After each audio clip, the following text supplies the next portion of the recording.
दर्यापूर अमरावती मार्गावर रहस्यमय मृतदेह आढळला। खुनाची शक्यता। सदर घटनेबद्दल चर्चेला उधाण। दर्यापूर अमरावती मार्गावरील धनंजय लॉज परिसरात आज सकाळी एक अनोळखी पुरुषाचा मृतदेह आढळून आला। या घटनेमुळे परिसरात एकच खळबळ उडाली असून चौकशीत मृताची ओळख राजेश अभिमान इंगळे वय 50 ते 55 राहणार सैनिक कॉलनी दर्यापूर अशी पटली आहे। घटनास्थळी मिळालेल्या माहितीनुसार इंगळे हे दर्यापूर तहसील कार्यालयात कार्यरत होते। मृतदेहाजवळ पाहणी केल्यावर त्यांना पांढरा शर्ट व काळपट पॅन्ट परिधान केलेले होते।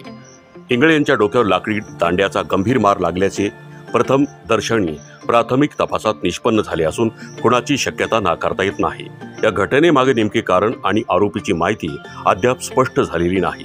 दर्यापूर पोलिसांनी घटनास्थळी पंचनामा करून शवविच्छेदनासाठी ग्रामीण रुग्णालयात रवाना केले आहे। परिसरात या घटनेबद्दल विविध चर्चांना उधाण आले असून पोलीस तपासानंतरच खऱ्या कारणाचा उलगडा होणार आहे।